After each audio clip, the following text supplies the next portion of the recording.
Your first apprentice editor job ended up being in what, a 5-time award nominee film? I mean, how does that happen? How does someone go from, you know, running cables and doing different things to getting this type of position? Well, actually, that was my second apprentice editor job. My first job on a feature film was working on a sound crew. I was the apprentice sound editor on a film called Mike's Murder, which was directed by James Bridges. And he was the guy who did the China Syndrome and Urban Cowboy. And, you know, it had been my dream to work on features. You know, that was what I wanted to do. And after working as a schlepper, you know, driver and, you know, cable puller and, you know, working in my dad's shop, kind of like, you know, helping him make trailers and things. You know, I really didn't want to be in the commercial business, and I really didn't want to be in the trailer business. I wanted to make movies. And you know, it's important, and I was kind of lucky that I had that focus, because it's important for people to kind of zero in on what they want to do in our business, because there's so many different areas that you can work in. I mean, even in editorial, you can cut commercials, you can cut trailers, you can cut promos, you can cut reality TV, you can cut TV, and I wanted to do feature films. So because my father had this background in New York, he had sort of brought up a lot of young, young editors who were just getting their start. And he also worked across the hall from this woman named Dee Dee Allen, who was a legendary editor. And they were, you know, they were friends of the family, and you know, some of them were actually even relatives of the family. And my first apprentice sound editing job was for a gentleman named Norval Crutcher, who was a longtime sound editor, had a great list of credits. And Dee Dee helped me get that job.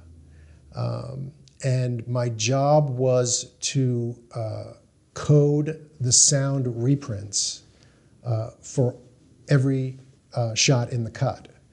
And it was pretty menial and pretty mechanical.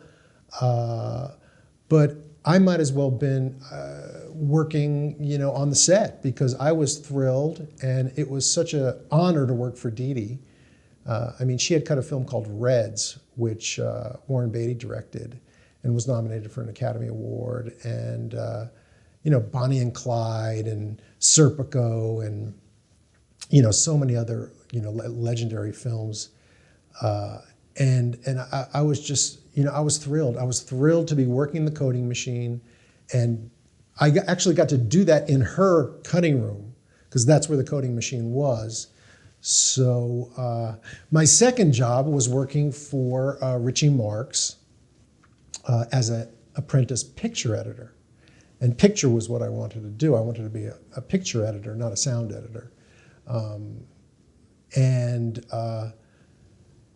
That was pretty exciting stuff also, getting an opportunity to work with Richie, who had cut Godfather 2 and Apocalypse Now.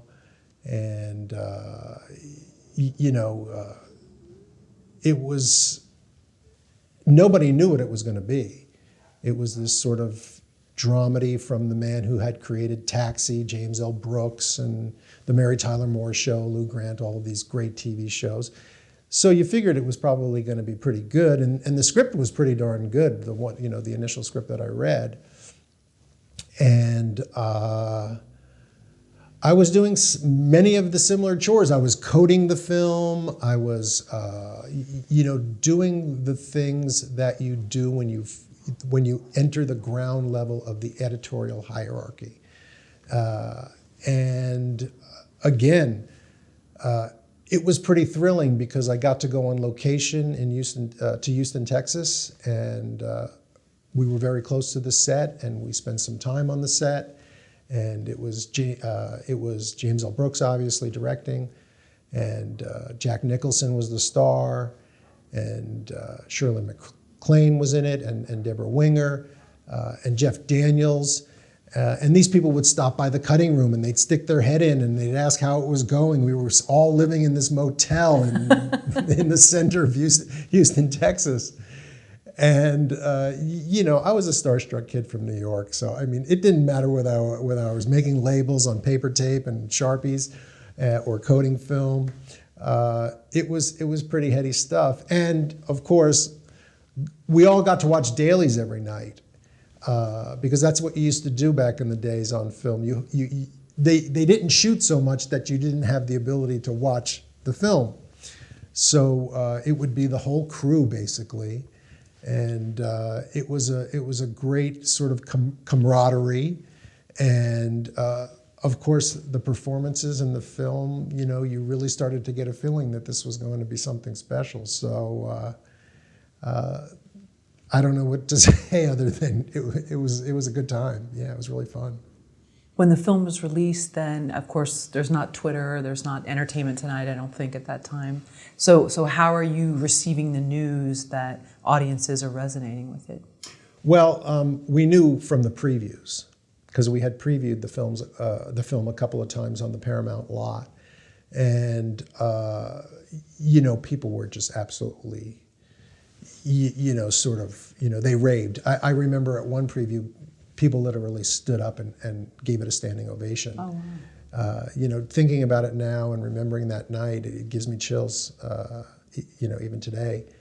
So we had a pretty good idea, but I mean, then to get nominated for 5 Academy Awards, you know, and of course I, you know, had only so much to do with the most technical part of the process.